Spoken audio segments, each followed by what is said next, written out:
PlayStation pushing into live service has been met with a lot of criticism. Many people believe that live service games are terrible. They ruin games. Many of the failed launches we've seen in the last couple of years, a lot of people attribute that to attempts to get into the live service format or a games as a service format, which is an ongoing format where they monetize the game and continue to try to make money from it as opposed to just doing a single launch. I have an article here that says PlayStation's live service push will fail, and I want to react to it, but I do want to say on the outset, I don't think all live service games are bad. I think some of the attempts have been very terrible. I think there's examples in the market of very successful live service games that prove the format can work and that people will support it if you have a good gameplay loop, and if you treat the game and the community right, then you can make a lot of money and have your game continue to go on for years to come. The larger these game projects get, their scope gets so enormous, I think more and more companies are looking for ways to get more capital out of the game. When you build a game the size of AC Valhalla, it makes sense to say, hey, as opposed to abandoning the project after we worked on it for 4 or 5 years and try to squeeze as much as we can out of pre-order bonuses or maybe DLC, why don't we live in the world for a while and add to it? We've seen that sort of modeled within Destiny 1 and 2, and more companies taking note. Well, when Sony said they were going to do a 60-40 split by the end of fiscal year 2025 with 60% going to live service and 40% going to traditional, many people were not happy with that. They looked at that and said, this is not what we want to see from Sony. Keep in mind that 40% is still a higher chunk and more money than they've spent traditionally on the traditional games. And then the live service is just a larger chunk. They're spending a ton of money. And this article from GamingInstincts.com by Devin Rardin is saying that their live service push will fail. And I already read a little bit in the beginning that I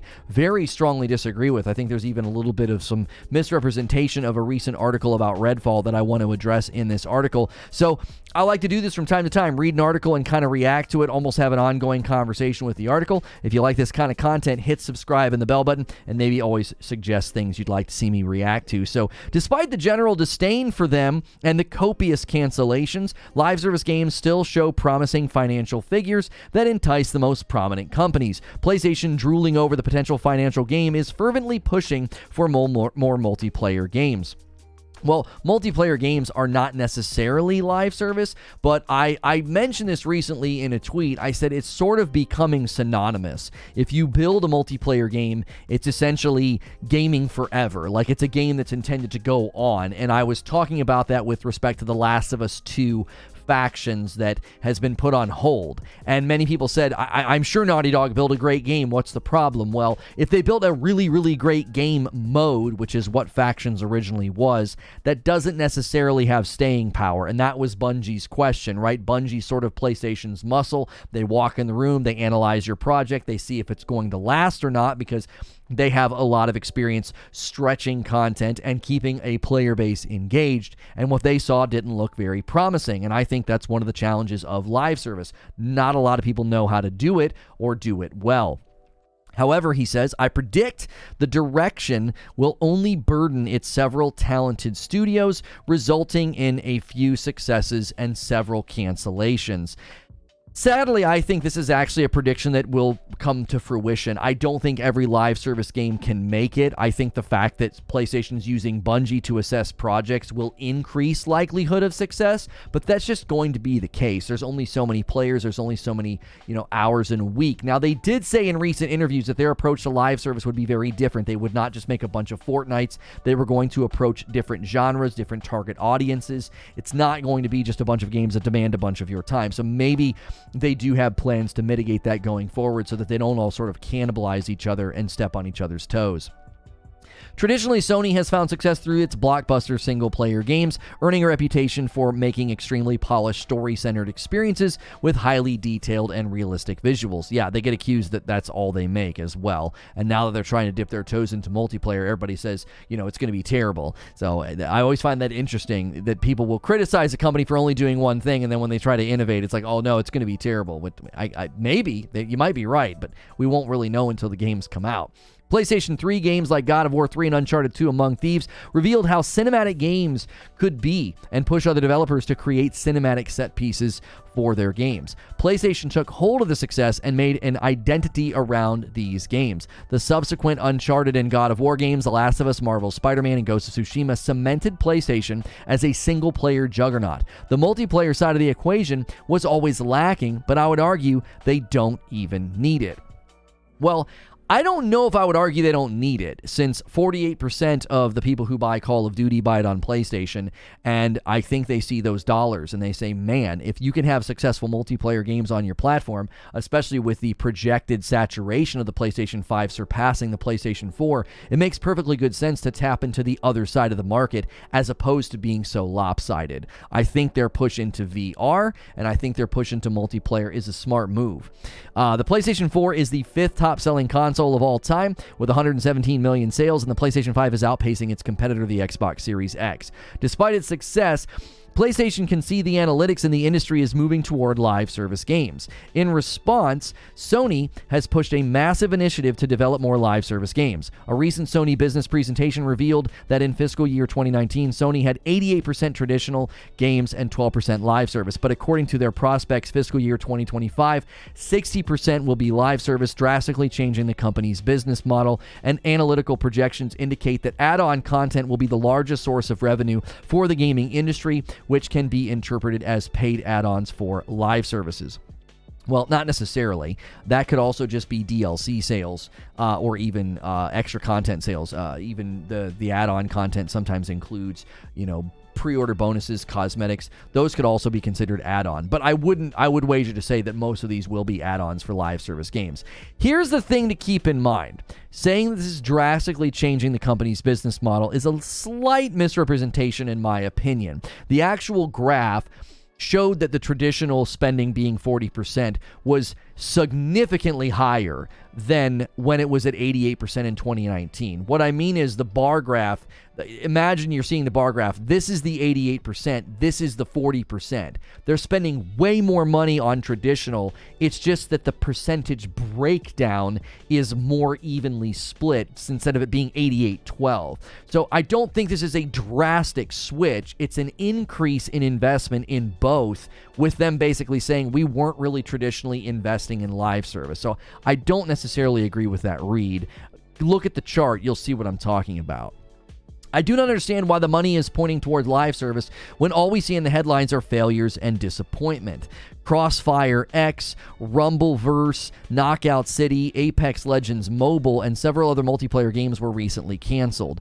Well, I don't think this is strong evidence that there's a problem with live service games. Number one, Apex Legends Mobile is not Apex Legends. It was a mobile effort, and I think taking a game like that over to mobile is going to be a challenge, and it didn't work. That failing on mobile, I do not think is indicative of live service failing. Given the success of Apex Legends, it's sort of interesting to use that as an example. Now, Knockout City, Rumbleverse, and Crossfire X, again, these are narrow offerings. Knockout City was basically a Battle Royale dodgeball, Rumbleverse was basically a Battle Royale brawler, and then Crossfire X was a piece of garbage. So I don't see that these are not good examples of that live service is failing. These are examples of bad games or very narrow games. I don't think that's a very strong argument against live service.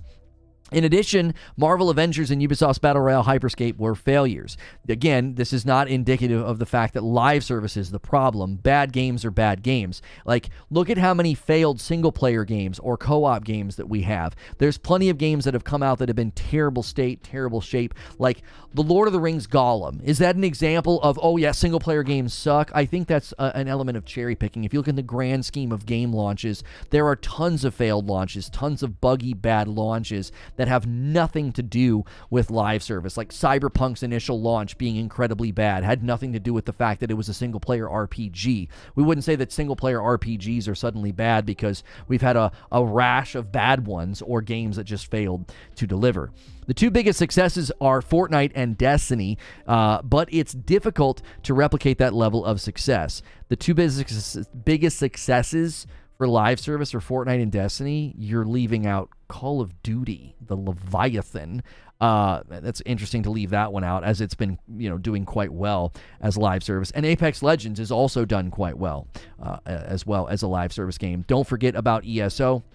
Don't forget about Diablo 3. I would even consider No Man's Sky to be a live service game at this point. The Division 2 was supposed to end its support for its game, and then they continued, and they're going into year 5. They're doing a stream about year 5, any day now. And that was because the continued support of the game was higher than they anticipated. So those are live service games that are maybe not necessarily cranking out the revenue piles, but they're clearly showing that people are responding to live service. Assassin's Creed Valhalla was also a success, and even will impact the future of that franchise, maybe even impact the future of action-adventure games. Leaders are pushing for the next Destiny, pressuring developers to change course, possibly to something outside their expertise. The results are usually games that underperform and eventually get canceled. The live service curse can be seen in Redfall. Yeah, see, I knew people were going to do this. In my video about Redfall, The Truth Comes Out, I said people were going to do this. They were going to use Redfall as an example of, look what live service does to games. That's a terrible misrepresentation of what happened with Redfall. It didn't fail because it was live service. It failed because a single-player studio had zero confidence they could build a multiplayer game. Also, they had less than 100 staff, which works well for projects the size of Prey, but it doesn't work well for multiplayer games that are ongoing. They also had terrible vision transfer and leadership that has nothing to do with live service. If you actually read the article, which they reference down here, that is not what that article states, okay? It doesn't state that, because it was live service, it went bad. Arcane Austin scrapped its gameplay mantras such as simulation and improvisation to make a safe multiplayer shooter that can support for a long time with post-launch content. Redfall was a disaster. And again, if you read the autopsy on Redfall and you think it's because of live service, you didn't read the article. You read like a paragraph and decided you had read enough. That is not at all what happened with that game.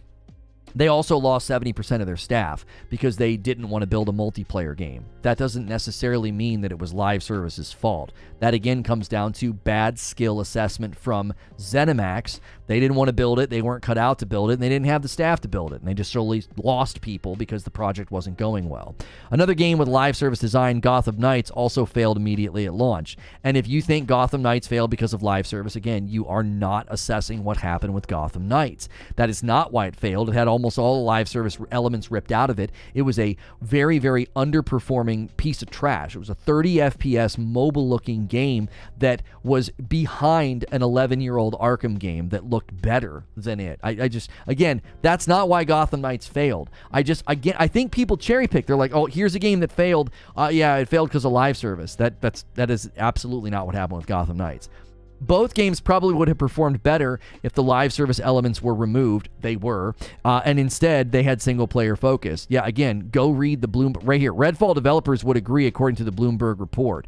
Yeah, well, seeing as how all of the microtransactions and live service elements were ripped out of Redfall, according to the article you're referencing, they did have those things removed. Gotham Knights has evidence of live service that was ripped out of it. So this is a terrible assessment. Looking at the PlayStation Showcase, if you want to know the general attitude toward live service games, the most notable trailer, the one more thing moment, was Marvel Spider-Man 2, a single-player game. We also saw the announcement of several multiplayer games at the showcase, including Fair Games from Haven Studios and Concord from Firewalk Studios. Yeah, keep in mind, they were CGI trailers. We didn't see anything. Both were not standouts because Sony has built an identity around single-player games. That is why people come to PlayStation. No, they weren't standouts because they didn't show anything. You had no idea what those games were until you went and read a blog later. That's why they weren't standouts. Like, I fully criticize PlayStation for doing cinematic trailers in a showcase. A showcase is supposed to show me something, not announce things. CGI trailers are fine in small amounts, but when it's mainstay first-party titles, we didn't know what those games were. They didn't fail to stand out because they were live service. To be fair, both of these game trailers did not have any gameplay, okay, thank you, which could play into the lack of fanfare. However, I'm convinced that they did not show gameplay, and then Spider-Man 2 would still be the highlight. But again, you're picking one of the most iconic, most popular superheroes in the world, okay? That's why he's going to be the standout every time. Like, look at his trailer. He's squashing everything next to him. That's probably one of the reasons PlayStation didn't want to put a bunch of first-party titles up there with Spidey, because Spidey crushes everything he's next to. There is just too much bad blood around live service games, and until a game proves successful, it will leave a bad taste in your mouth. Well, plenty of games have proven that live service is successful. I think that the general hesitancy from consumers about live service is because they've been playing live service too much, and they think they're just going to get a bunch of bad games or get a bunch of like half-baked content. The question now is if Sony can do what few have done and create a widely successful live service game that matches or surpasses the likes of Destiny. So far, it's not looking too good. It was a huge shock that The Last of Us Factions was not the most recent PlayStation showcase. For those who do not know, Factions would have been a multiplayer mode that launched with The Last of Us Part 2, but expanded into a full standalone game. Since 2020, it has been a no-show besides a few pieces of concept art. With the PlayStation showcase looking as PlayStation's version of an E3 presentation, it seemed likely that Factions would make a triumphant appearance. There was nothing from it and nothing from Naughty Dog. Well, and we can't forget that they were a part of Summer Game Fest last year. So it wasn't that they didn't completely disappear. They showed up at Summer Game Fest and they made an announcement, right? A few days after the showcase, Naughty Dog announced that Factions needed more time in development and then tried to share the good news that they were working on a new single-player game. Later that day, Bloomberg unveiled the curtain. Some developers from Bungie, who is behind Destiny, were invited to evaluate Factions in its current state, and they had some feedback primarily centered around the game's lack of longevity. They weren't invited to evaluate it. That's their job. That's why Sony bought them. They're going to help them with the Center for Live Service Excellence. Like, it wasn't like an invitation, hey, come tell us what you think. Bungie's literally in charge of this. This is what happened with Deviation Games, by the way. After the feedback, Naughty Dog scaled back the project and removed some developers. It's not looking too good for Factions, and I would not be surprised if it gets canceled. That I agree with. I think it's getting canceled, unless they can rebuild from the ground up with the help of Bungie. Factions' dire state is not surprising since Naughty Dog is primarily a single-player company. People with a particular skill set are focused on making a game outside of their skill set. Unfortunately, that is how I generally feel about PlayStation Live Service games. The problem with this is that Factions was a hit. So I don't agree that Naughty Dog's necessarily outside of their skill set, but the problem is multiplayer is evolved into an assumed live service game, and that's what Naughty Dog has no experience with, which I think is fair criticism. They clearly are like, yeah, we don't know what we're doing. Bungie, I think, pinpointed that. Well, yeah, you made a great game mode, but it's not going to last. Like, who's going to play this long term? And I think that in general is the problem with Knockout City, with Rumbleverse. These are fun games, but then they just lose their luster. Why am I going to play Rumbleverse or a Dodgeball Battle Royale for months? There's just no draw to do that long term. I think that's the challenge right now, is you can't just build a fun game or a good game.